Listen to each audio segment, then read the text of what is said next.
you need to let go from your own approach. You need to start giving people more leeway. You need to identify exactly where everyone is on the situational leadership journey. Where do you need to coach? Where do you need to not coach, to not demotivate because somebody is a complete self-runner? Welcome to Adapt or Die, Transformative Leadership Conversations. This is the show where I invite top leaders, entrepreneurs, CEOs, business owners to unpack those pivotal moments that force them to pivot or to perish. I'm your host, Andreas Pedersen, and today we're talking about neuroscience, leadership layers, and the psychology of performance. Welcome so much to the show, Nicolas. Thank you very much. And the 30 years, I think, makes me old. But thank you. No. It makes you experienced. Okay, thank you.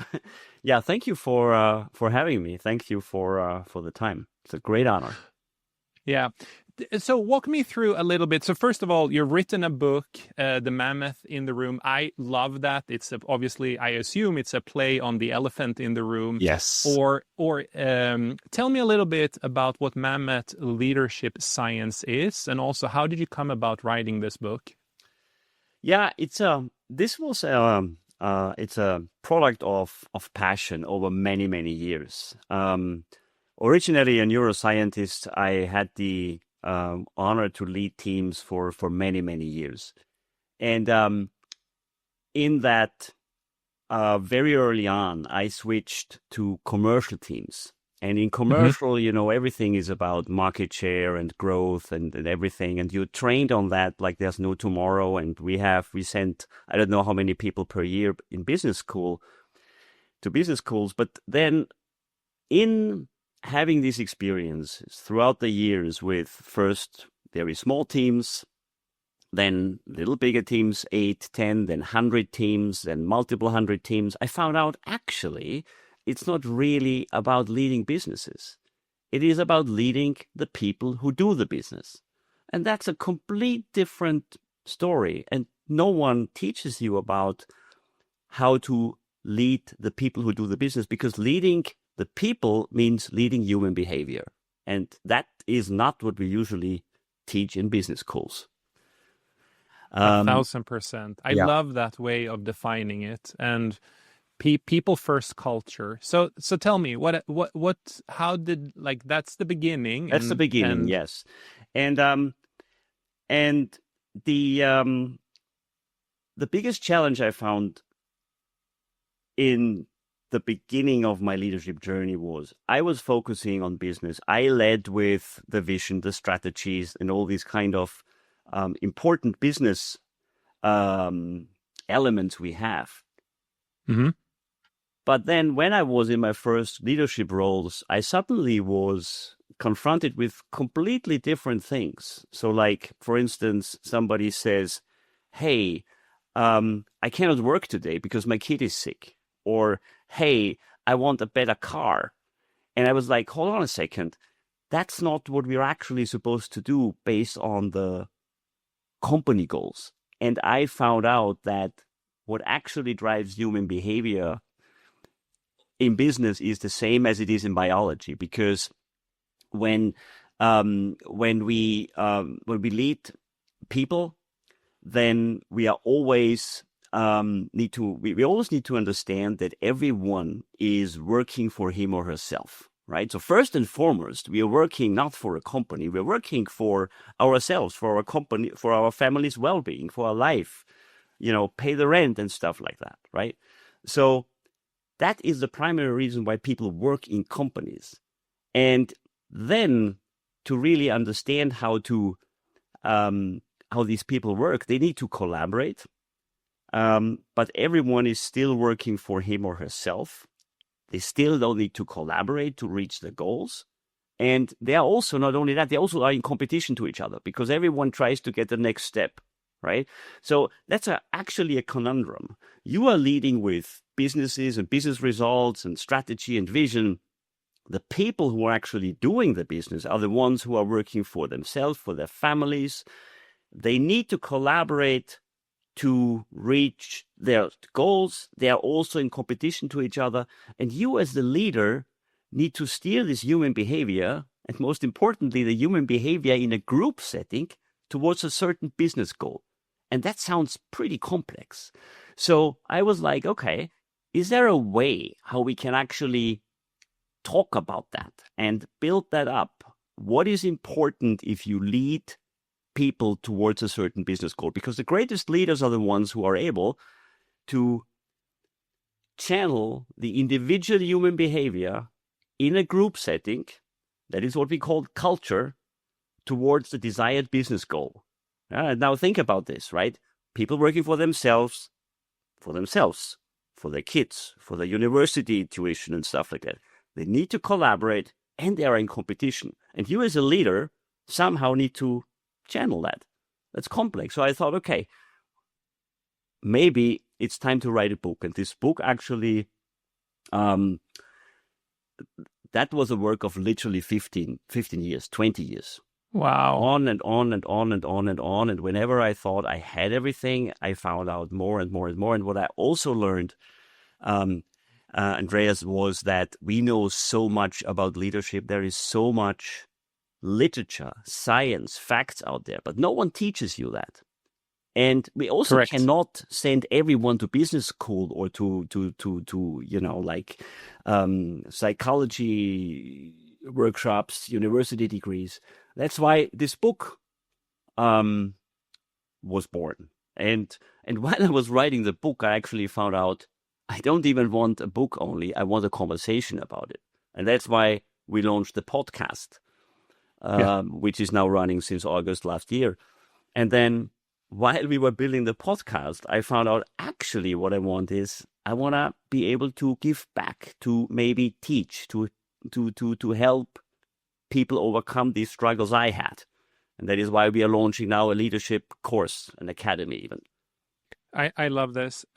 Throughout my entire career, I have been fortunate, and also we both share a European background here, working both of us in the United States, and there are cultural differences in how companies invest into their employees and people in order to grow them, as not only from a result orientation perspective, but also from leadership perspective. But what I was saying is I've been fortunate to having mentors that are more on the leadership psychology perspective, more on the therapy perspective, rather than hardcore business, this is how you read P&L type of people. And I would personally argue I would never have been able to do what I have accomplished if it wasn't for these people. So I love the fact that you see that, and now you are helping them, not what they get in a traditional MBA or reading business books, but actually making sure that, I assume, and we're going to talk about this,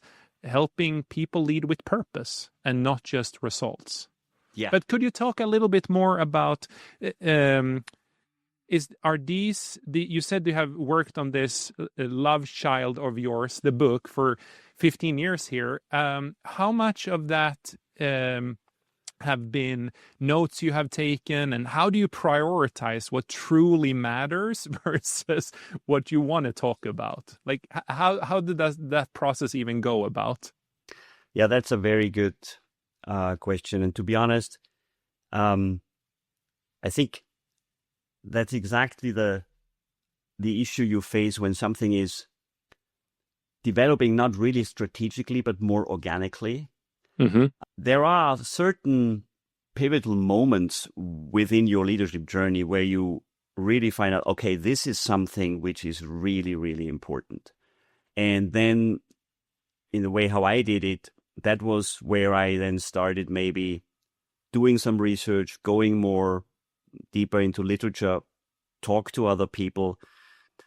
There's a bit an art to this science, because that was, I think, the biggest issue I had. I had so this book, Mammoth in the Room, this is like 270 pages or whatever, including the literature. I had more than 1,000 pages of material, and not only material, but material in Austrian English. So I had to work with a fantastic publisher who actually helped me to distill this down to, I would say, the reduce it to the max, to the most important things. Now, the structure I used was we build it on people, on strategy, and on implementation, because this is what I thought is the natural flow of everything. You start with the people, you work on the culture, then you have, I would say, the elements to be able to define the right strategy. And then the most important thing is to then really implement the strategy. This is really where the rubber hits the road. Absolutely. And that was the flow. Now, you can say, I could have written this book in a way, I could have blown up the people section more, the strategy section. It's really difficult. That is why the leadership course and academy we are launching starts with a course about the book to give people a good framework. If you follow this framework, you are in a very, very good place. But then we are also adding additional elements afterwards, because you can't do everything at once. And you also need to build knowledge layer by layer, right? As I did it, because I did a lot in my career with try and error. You know, you do something, you know this as much as I do. You have a certain situation, you mess it up, or you find out afterwards you could have done it differently and it would have been better. Even if other people tell you this was great, maybe it wasn't so great. Maybe you can improve it next time, because that's one of the, I would say, the leadership lessons we have, right? If we could live every single day as a leader, every second day would be better than the first, because you can always improve, right? Correct. So yeah, that's the philosophy behind it. But it's a really difficult issue to reduce it to what, and it was more a question of like, you know, what can you cut out versus what do I leave in? I think I'm sitting here and reflecting. I think you're saying a couple of things I just want to highlight for the listeners. So number one, when you have someone like Nicolas, who have been in leadership for many years, and he has really been going around thinking about this, taking a lot of notes, and the fact that he had 1,000 pages in his book, and he synthesized it down to just shy of 300 or below 300. The amount of knowledge and value of condensing that down into that amount makes it so much more valuable. And if you haven't written a book, you might not understand the process it takes. But the people I talk to and interview that have written books that have a large set of materials and they condense it down, those are usually the most valuable books, because Nicolas have had to prioritize what matters for the reader and making it generic so everyone can connect to it. So do not underestimate that. And then, Nicolas, I think you're doing a brilliant job by actually starting the academy, having the podcast, because you also touch on here the importance of letting your readers actually fail a little bit and experiment with it, but then when they're ready, take the next step. So I think I applaud you for this strategy, actually. I've seen others take alternative, and I think the way you're approaching it, at least from my perspective, is a great approach. Thank you. Yes. Well, we'll see. We'll see how it it is. I really believe in it. Yeah. But tell me, so for the listeners, and now I'm going to ask you to do something that is very hard. Yeah. If you were to take the book and you were to distill it down into one sentence, what would that sentence say? It's a difficult one. But if you lead people, if you lead businesses, you don't lead the business. You lead the people who do the business, and that means leading human behavior. And that's it. So you need to understand. So I want to stop here. That's the one sentence. You answered it. And I'm just going to say, growing people create growing organizations and companies. And the opposite is also true. And I think your book actually cracks the code on that. Thank you. Yes, that's what we're trying to do. Awesome. So tell me a little bit about some of the struggles you have had in leadership. Tell me about those situations where you have been in a really tricky situation. How did you approach that? And based on all the amazing knowledge you have, What would you have done differently in such a situation if you were to stumble upon it again? Yeah. I think when people ask me this question, where was this one most important pivotal moment in my career? It was when I had the opportunity to jump my leadership, I would say, span from direct reports, leading a team of 8 in that case at that time, to almost 100 in another company, in the same industry, but in another company. And I went into this, I have to say, completely blind, because the funny thing was, when I had this role before with this 8 leadership, with this span of 8, I got contacted by a headhunter who says, "Look, Nicolas, there is this role coming up. I want you to apply.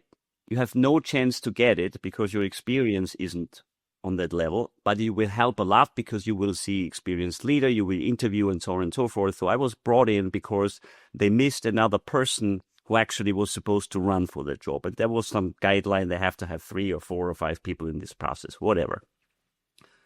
So I started to interview, and for some reasons, these people decided I'm the one. And now suddenly somebody who knows how to aid, or, is quite experienced, in leading 8 people, suddenly leads a department of 100, almost 100, through multiple layers, which means for the first time, my whole philosophy about, okay, I'm trying to understand the individual human behavior of 8 people, somehow figured that out between them and my superiors for a couple of years. And now suddenly I need to apply that to a level of managers who then have to bring this to other managers, who then have to bring this to other people. And I was not prepared for that. I had literally sleepless nights, and not because of the business results, but because of the overwhelming people responsibility I have. Suddenly I was responsible for, if you think about it, every leader who is in a leadership position is not responsible only for the person he or she leads. You are responsible for their well-being, for their families. Your actions have impact maybe on the families, on the kids, right? So, and that responsibility, I wasn't prepared for that. And that was the moment where I thought, so I'm stopping here. That was the moment, and I can go on in all kind of directions. Leading direct reports and leading leaders and being that middle layer manager, often you're up at a VP or senior director level. It's dramatically different, two completely different leadership styles. But tell me, what was the one thing you had to let go from your old leadership behavior as you were transitioning into this new role? Yeah. One thing comes very clear to mind. I struggled at the beginning because in the role before, I was very much in charge of everything, and I did a lot, or most of the important things I did. The struggle at the beginning was I wanted to continue doing this until I found out, I still know when this moment happened. I know where I was. I was in a car driving to a congress. I found out the question I have to answer is not when and how do I do this or that task. The question is, who can do it for us? So I had to let go my control, and oh my God, talk to my family how much of a family control freak I am. And now, when you feel responsible for things, I had to let go this direct control. And that was a hard thing to do, because that means you need to let go from your own approach. You need to start giving people more leeway. You need to identify exactly where everyone is on the situational leadership journey. Where do you need to coach? Where do you need to not coach, to not demotivate because somebody is a complete self-runner? So that was this one pivotal lesson I learned, and it helped from a mind perspective immediately. But then obviously the next journey started, and the study was who can do these things. And that was also the moment where you look into the mirror for the first time, really needing to admitting you to yourself, you know what? There are people who are even better than you yourself in doing that. And that's also not easy sometimes to accept. That and that is also and I try to actually, this journey specifically I have outlined in the chapter 2 of the section 1, step by step of the book. What I found were the most important things in doing that. And I called this chapter "Build Your Team." Build your team, not build your team. Build your team. Yeah, so many amazing nuggets in here on what you're saying, and I can take this conversation, you also, in so many different directions. But tell me, like, those moments when you let go of control and you realize you can't be the expert of everything, and it's not about being an individual contributor or leading individual contributors anymore. It's about growing people and leading people. How quickly did that transition happen for you? Because understanding it is different from accepting it and letting it go. Yeah. How long time did that take? And the reason why I want to pinpoint this for the listeners is this is a recurring pattern. I met people in the top. I met people who have successful companies that still cannot let go of control. And the reason why they're not scaling is because they can't delegate. And it's not something that just happens overnight. So how long did it take you, Nicolas? And can you give the listeners some advice from chapter 2 maybe of how they can do it? Yeah. So it took some time. I would say, if you would give me a time frame, I would say it took at least 1.5 years.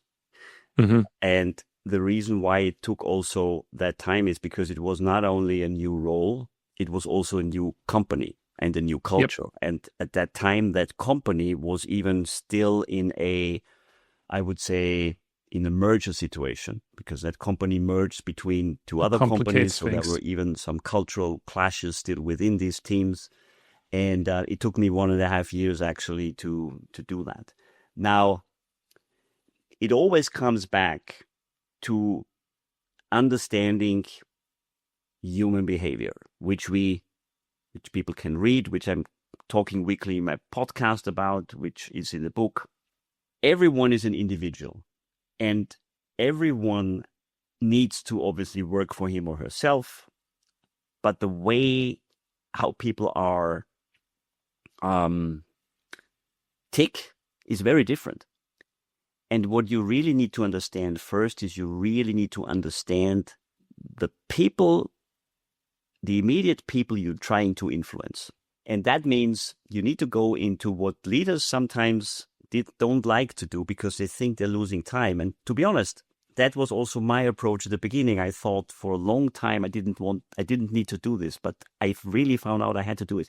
I needed to understand the people, because somebody who is in his private life an artist and I'm talking here about real world examples, or a professor for botany coming into a certain role, ticks very different than somebody who is maybe an athlete, a competitive skier or something. That's just the mindset is very, very different. So you need to understand where people are coming from, need to understand them, read them, need to understand their motivators, need to understand what demotivates them. And it takes time with the people to really go down in the depth of in their minds and their characters, to really understand them and to find a common ground.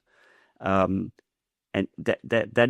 that's big time investment. And I can tell you, in these first months, I had literally my calls with my managers, they were like hours long.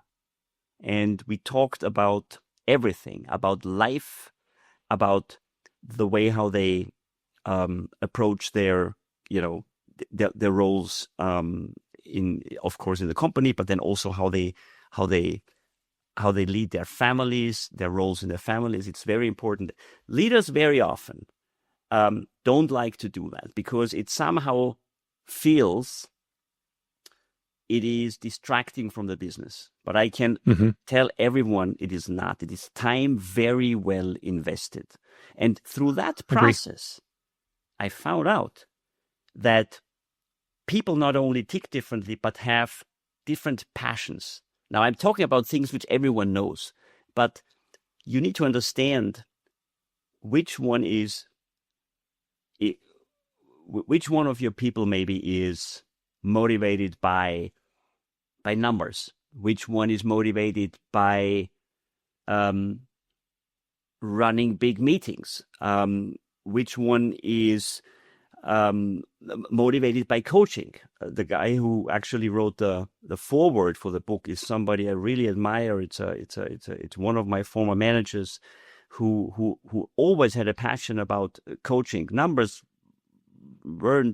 are his things as well, but not so much, right? I had other people who were more in the numbers. So with that, you understand who ticks what box in your team and who can replace your maybe sometimes missing skills in certain areas, who can fill these gaps. And that takes time. People don't like to do that, but that is the one thing I wanna tell people. Do that. Invest the time, understand your people, and then you can start to delegate. Then you find people who can do things you might not be able to do, maybe based on skills or maybe based on time. You and I are so aligned in our leadership philosophies. I just want to add this. I think a lot of leaders, and I'm stereotyping a little bit now in US, they tend to focus only on professional, one side of the spectrum. You have private. These are things that goes on in the household and in your private life. But in between is personal. And sometimes I see managers, especially junior managers or early in their career, and they focus only on professional, only on results, and they don't dare to go to that personal level where they truly understand the motivators, the drivers, build the trust, create a safe space for their employees to be who they are. And yeah, we are so aligned. We're so aligned. Nicolas, I have to, or did you have anything else on that one? No, I not at the moment. I mean, I can't go into in much more details. But let's ask you this then. If you have a listener here on the show, let's say that they are early to mid stage in their career, they clearly can sort of understand that they have to do something different. But what are their emotional states? What goes on in their minds, and what are some of their frustrations that they can identify with of what you're teaching, where they go like, I need to go read this book, or I need to go listen to Nicolas' podcast. Like, tell me what the pain points are so they can self-identify. Yeah. I do think that people when you are either becoming for the first time a leader, or when you are moving from a small leadership position to a bigger one, the first thing you always feel is you're overwhelmed. And because your responsibility is suddenly not your own business, like I started when I was a sales rep, right? I was responsible and basically I did my day. But then later on, when I started to lead people, I was overwhelmed. So I think that's the first thing. And then you need to prioritize. And it leads to frustration because you see all these 100 things you actually should take care of. And that prioritization, and sometimes people don't even realize that they have to prioritize, let some things go and focus on others. And that then leads to fear. So you have not only the overwhelming situation, you also have the fear situation. What also you feel in these situations a lot of pressure, because very often when we put people in leadership position and we're not preparing them enough, I mean, that's the reason why we do the book, the podcast, the course. We want people to deliver on day one, right? And then you have the pressure from. I still remember in my situation, right? I mean, I was overwhelmed with these 100 people, and then we launched one initiative, and because certain KPIs weren't happening, literally within 2 days, I was in my manager's office and got yelled at. And I mean, that leads to fear, that leads to you even more overwhelmed. And then there is one other thing which people feel in this situation. They get frustrated because they don't understand that other people see things differently than yourself. I'm talking about myself here, right? I mean, I'm seeing very clearly a certain situation and we need to do that. And in my world where I was, just leading 8 people, or maybe I was alone, I would have done this, I would have just done that. But then there are people who see it completely different. And you're like, how can that be? Then you get frustrated. So overwhelming fear, pressure, and just frustration by behavior of other human beings. That's what happens when you jump roles into leadership, into more leadership and higher leadership. That's what people feel. I love it. If any of the listeners can identify with this, just also know it's normal. We have all witnessed it. Many of us have been there. And the more help you get from others and the more curious you are on seeking help and learning, the quicker you will overcome these things. And you just have to trust the process and don't shy away from it. Yeah, absolutely. And I think that is where the book in its original way, and then everything what comes afterwards, podcast and course, will help. Because what we did is, Andreas, what you said at the beginning, right? We had this we had this unbelievable amount of experiences and material. And look, it's also not only my experience, because the thing is also this, and maybe a little bit of a side comment. My first manager taught me one thing. And he was actually not my manager. He was my manager, but he was also my first real leader. He told me one thing. He said, Nicolas, always remember, you always learn from everyone the same amount. And I go like, what do you mean? This conversation happened when we both were not happy with a certain company move and a certain company leader. He said, look, in your career, when you're lucky, you will have a few leaders who will really show you the way how to do things. But you will experience many, many more leaders who show you one thing, how not to do things. Oof, and so good. Only in knowing what not to do in certain situations, and not just, throwing this away, but taking this as a nugget of wisdom. What not to do helps you so much, because you're already counting out all the things which do it wrong, which make it wrong. That's why this experience is not my experience. It's my experience plus everything else I learned, others did. The mistakes others did, the mistakes I did. My goodness, I'm bragging in my podcast about my mistakes, what I did, right? That is what this is about, and that is why the book basically was written, because from all this experience, we distilled it down to the few things. Like in this chapter 2, how do you build your team? We actually bring this down to 7 or 8 steps. Do that, and if you do that, you are in a very good place. There's much more to do, but do that, and you're pretty good. You have a pretty good start. I love it. I love it. I love it. I love it. This has been super powerful. I want to thank you for joining and talking about this. I really hope that a lot of the listeners really read your book and dig into your material, because you are leading with you're leading with heart, not only with brain. And I want to see more leaders in the world that actually do that. With that said, Nicolas, where can people find you if people are interested? And who should be reaching out to you? Yeah. Well, I think the best way to reach out to me would be over LinkedIn. My and maybe we put the LinkedIn address in the show notes. Then the book, The Mammoth in the Room, is available everywhere. The podcast is Mammoth. The same title of the podcast is The Mammoth in the Room. It's a weekly show. You can have that on YouTube, but also on Spotify and Apple Podcast and wherever you find your podcast on. And I think the best way of reaching out is and then I can also ask kindly, if you want to reach me, you can reach out to Mammoth Leadership Sciences. All of that is easily available on my profile in LinkedIn. That's the easiest way at the moment to reach me. And the podcast, I think, is a very good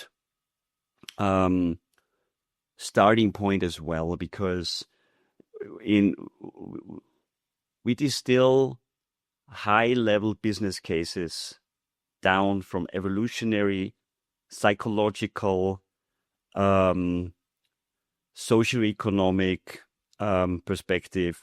We distill that down in 10 minutes stories every week, around 10 minute stories, where we highlight what's happening in the world, what happened with big business cases, why some fail, why some win, and we bring the science behind that. This is how people, I think, can get a good lead into what we are doing if they're interested. I love this. Definitely real leadership, not just tactical focus and business focus. Nicolas, thank you so much once again for being on the show. And thank you everyone else who listened to this. I think that when we keep having these conversations and we keep understanding what goes on in people's mind and how we can help other leaders, that's when I think the true change will happen. Again, thank you for listening to this Adapt or Die episode. I would really appreciate if you leave a 5-star review on the Apple podcast for the show. Just search for Adapt or Die. And you can also find us on Spotify and all your other leadership platform. My name is Andreas. As always, please remember, adapt or thrive, or you die trying.